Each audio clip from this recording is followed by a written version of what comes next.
Welcome to our 2021 budget hearing.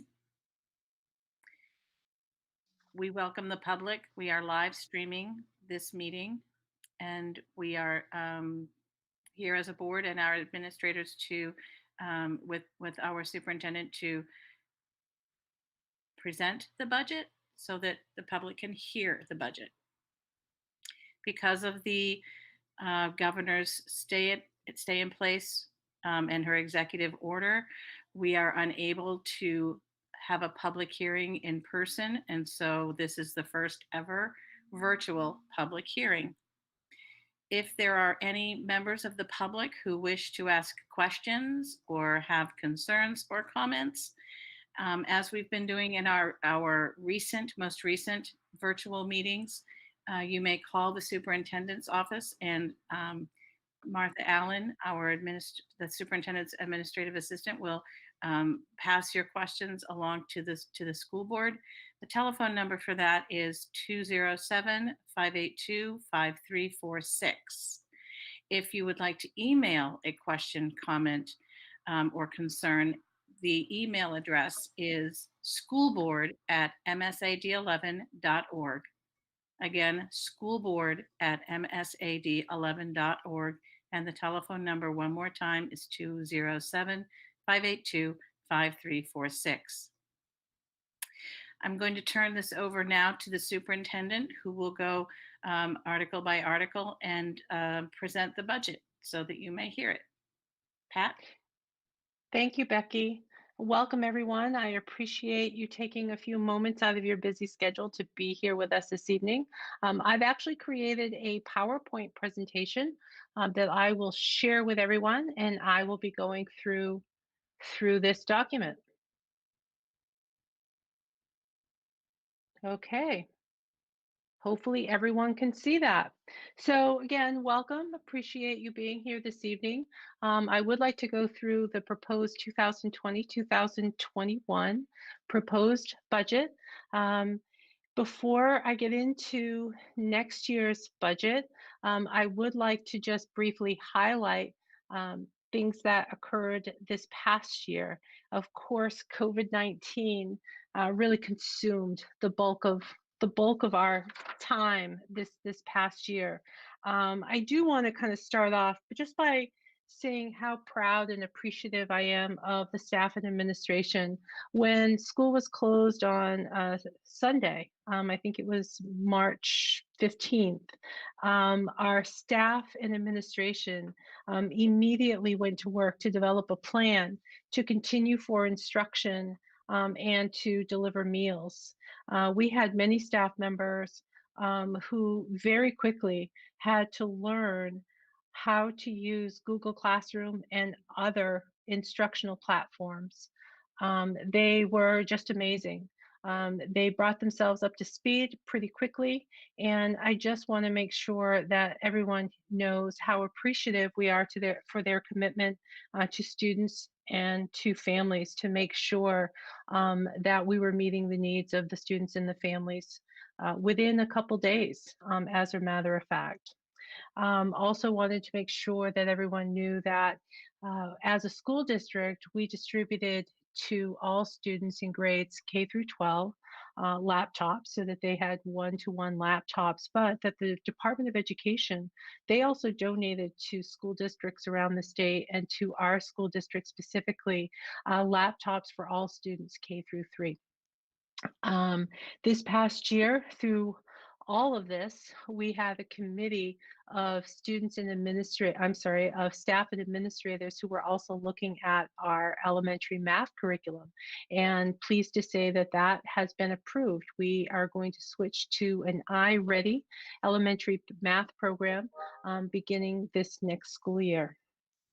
And between March 18th and June 15th, MSAD 11 served 82,774 meals. That's between breakfasts and lunches, thanks to the food service staff and to many of our other support staff, bus drivers, ed techs, custodians, and others who helped to deliver those food to families.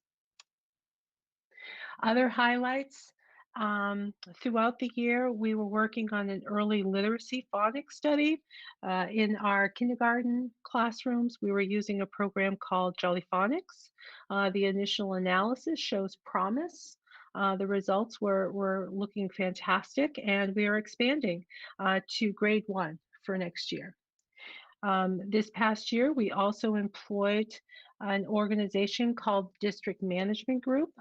We have a 2-year contract with them, and they are helping us to do primarily three things. One, they're helping us to look at how we provide our services to struggling learners to help increase their academic growth. They're helping us to improve the workload for staff, and they're helping us to accomplish all of this by looking how we use our current budget and showing us how we can use some of those existing resources to shift how we are supporting both our students and our staff. We also had staff members looking at math, as I already mentioned, and the social studies curriculum. And then, of course, the big highlight was COVID-19. One thing that we always do when we put together the budget is we look at our enrollment. And so what this shows you is that overall our enrollment continues to decline. We had a bit of a bump last year, but as of April, we were down below 2,000 for the very first time.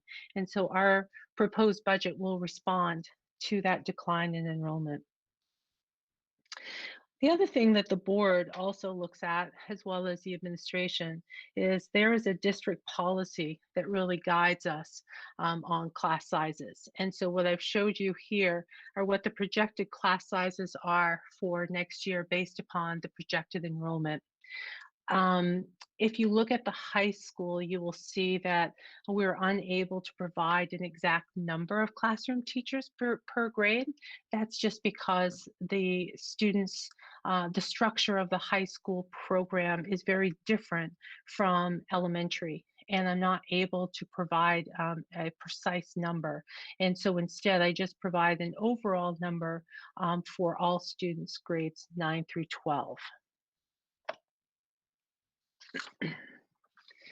MSAD 11 is the largest employer within our 4 communities.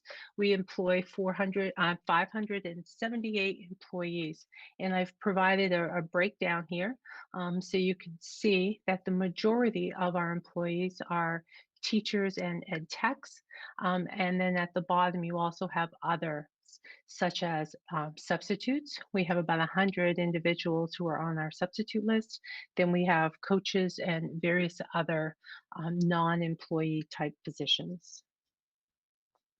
The proposed budget this year is $26,161,000. That is an increase of 1.72% or $443,000 over the current year's budget.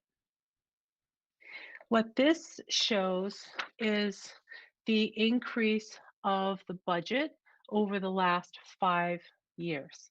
It does show an increase of about $2.25 million over the 5 years. Some of the increases that account for this include health insurance and salary increases. Over the last couple of years, we've added a couple elementary social workers, 3 special ed teachers, some instructional coaches. We've turned our athletic director position into full time. We also have done a lot of maintenance on our facilities, including new roofs at the Riverview School and the high school, new siding at Riverview, Helen Thompson, LER, and we've addressed some heating and cooling repairs at the Helen Thompson School. Now, with the increase in our budget, there's also been an increase in our state subsidy. Our state subsidy over the same 5-year period is a bit over $1.7 million. And so that leaves a difference of just shy of a $500,000 difference that has been picked up over the last 5 years, either from taxpayers or other funding sources. So the highlight for this year, what does the budget include? Well, we do have some salary increases. We've negotiated contracts this past year for bus drivers whose salaries were below average. We were finding that our bus driver salaries were not competitive with area schools. And we know how difficult it is to find bus drivers. And we wanted to make sure that our bus drivers were being paid fairly. So there's a salary increase there. Also, we negotiated for our teachers. And as a reminder, effective in the 2022-23 school year, which is 3 years out, the starting pay for all teachers will be $40,000. And so we needed to make sure that our contract and our compensation package allowed us to reach that 40,000 by 3 years, which we were easily able to accomplish. Um, but those increases are reflected in this proposed budget. We had a 0% health insurance increase due to our experience rating. We did not see an increase this year, but this percentage will change on an annual basis. So this year we were lucky to have a 0% increase. In future years, it will depend on our actual rating. Paving, we have some patchwork at various schools that needs to be done this summer, so we've built money into that.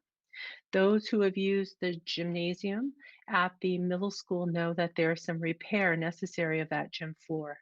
Money has been built into the budget to address that. We've also built money in to replace the carpet in the music room at the high school. And given the layout of the music room, that will be a complicated process, but is definitely in need. We have added a second social worker at the elementary schools.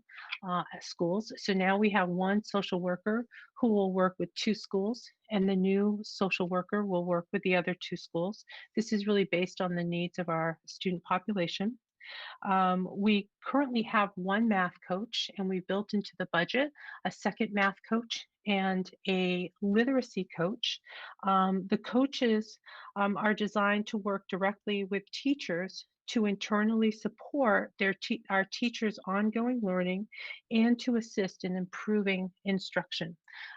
So that's the purpose of them. They're just invaluable. And since we've been out of school for it'll be almost 6 months, it will be especially important to have these support persons to support our teachers as we start the 2021 school year. We've had to add an additional elementary special ed teacher and a middle school special ed teacher to accommodate the numbers of students requiring those services. However, when I talked about the decline in enrollment, um, we have addressed that by eliminating 3 teaching positions. 2 of those teaching positions we were able to eliminate through attrition. One middle school teaching position was eliminated. That was also done through attrition. We had one high school math teaching position eliminated and 2 special ed educational technician positions that were not filled. Those 2 positions were eliminated as well. Now, looking at our per pupil cost comparisons, this is something that we provide to the community every year. Based on the school districts that have reported expenditures to the state, MSAD 11 ranks 212 out of 243 main schools. And this is based on the 2018-2019 per pupil subsidized operating expenditures. If you look at how that compares, you will see that we are relatively low in what we pay or what we spend per pupil. In our region, Augusta spends just slightly more than MSAD 11. We include area schools, so you can see a comparison in the Kennebec area, but we also try to include similar size schools. So you will see we have like RSU 22, which is Hamden, and of course that's nowhere near us, but the size of their school district is similar to ours. And you will see that they do spend about $300 less per pupil than we do. Overall, we The state average is $12,443 per pupil. That shows that we spend $2,030 per pupil um, under the state average. So, how do we spend the money? This particular slide shows you where the money goes. And most of the money goes under regular instruction, special ed, other instruction, student and support, student and staff support. When you combine all of those, that's over 70% of our total budget. What I'd like to do now is to go through those warrant articles so you can see what we spend under each of those. So Article 1 is our regular instruction, and that is the 43.45% of the total budget. Built into that is the salary and benefits, and as I already previously shared, the majority of our staff are teachers and ed tech, so a majority of their salaries and benefits would fall under this particular article. We also have the JMG program. JMG stands for Jobs for Maine Graduates. In MSAD 11, we have 2 positions in the district.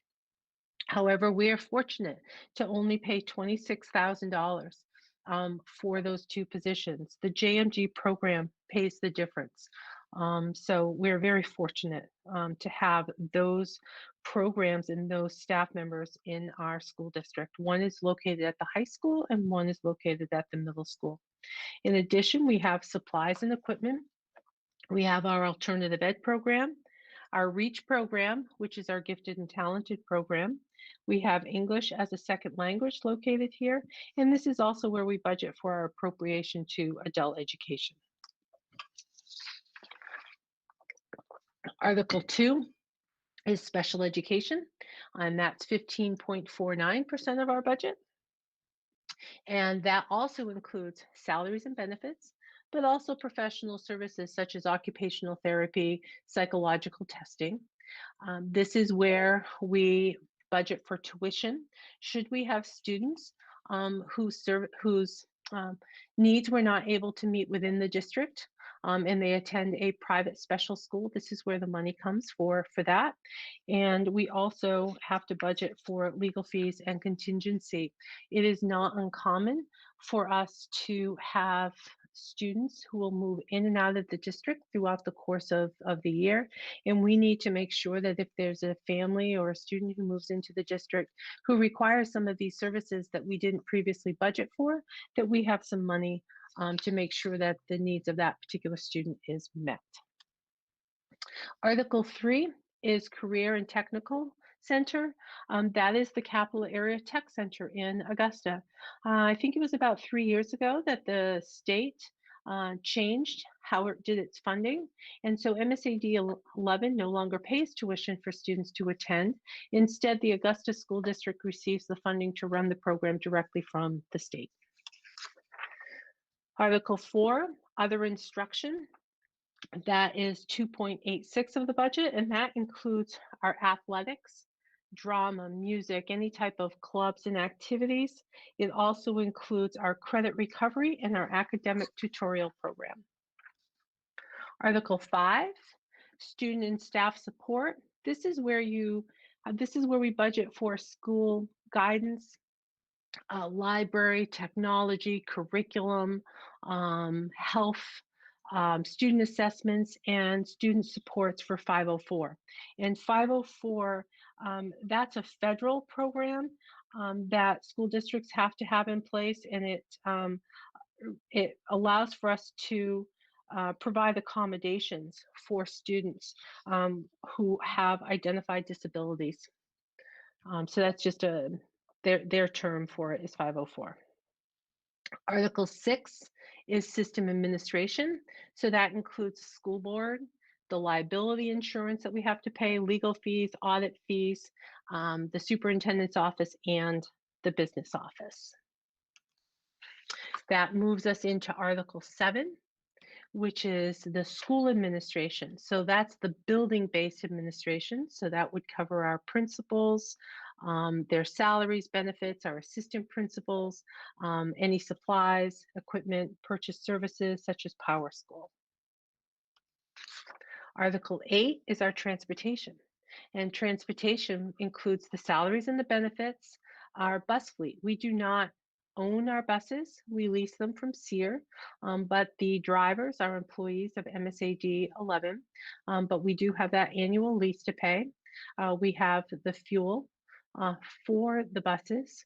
We have, in addition to the to and from school transportation expenses, we also have expenses for special education, um, transportation to and from the Capital Area Tech Center, and transportation costs for homeless students. Article 9, our facilities and maintenance, that's 11.67% of the budget. That's where we have our salaries and benefits for our custodians, any repair and maintenance of the facilities. This is where we budget for our school resource officers.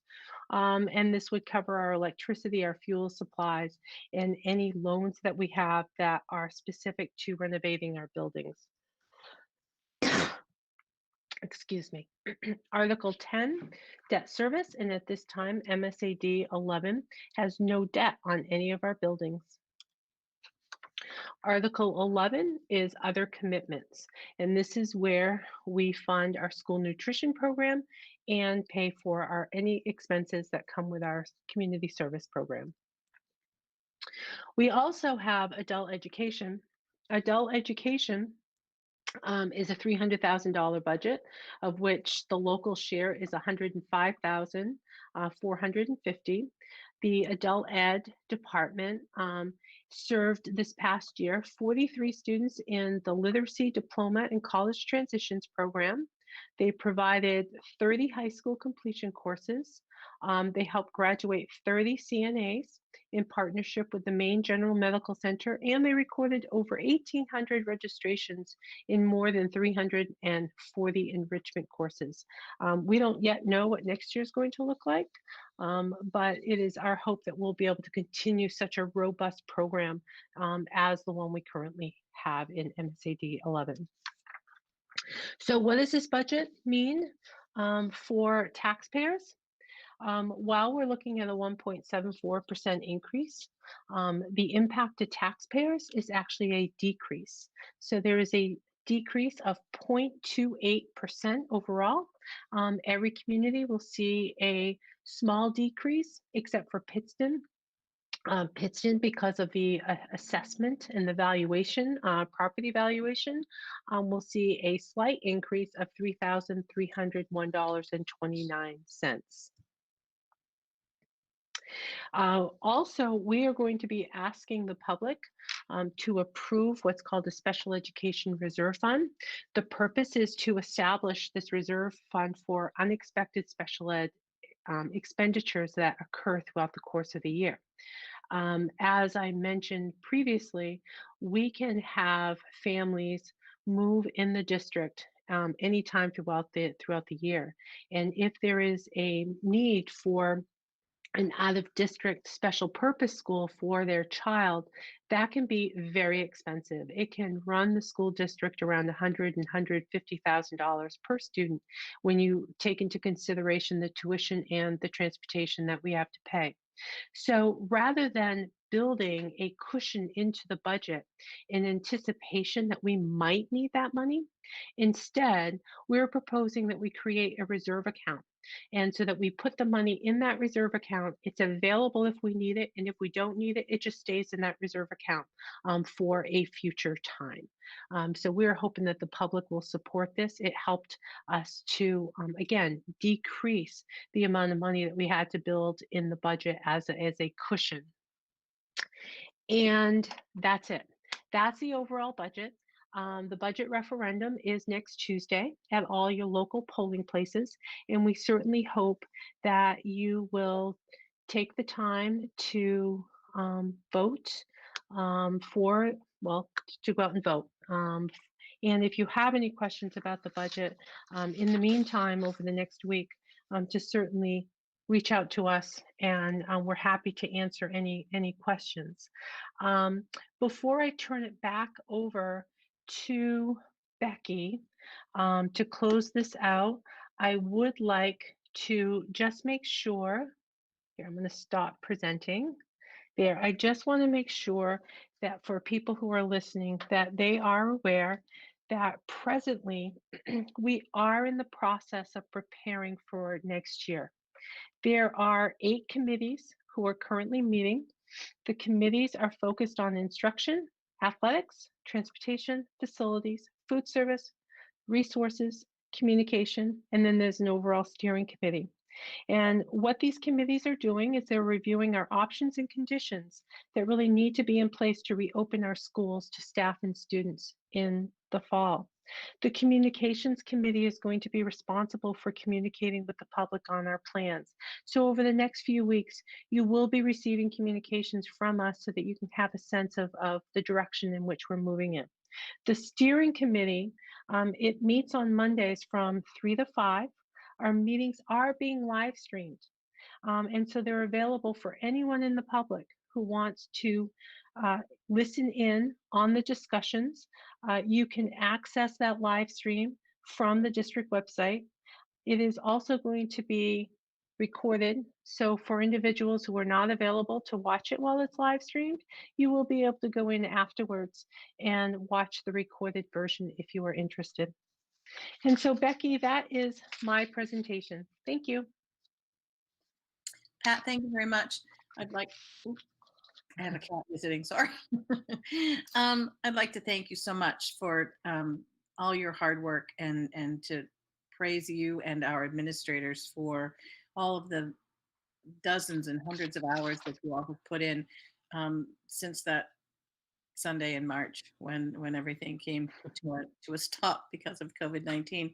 And you have worked really diligently. All of you have worked really diligently, but you as our leader have worked diligently to be sure that we were kept apprised of what was happening, and that we were the decision makers, that the board were the decision makers, which is our job when it comes to all these budgetary issues and making sure that we keep the children as our focus, but then our taxpayers as our secondary focus.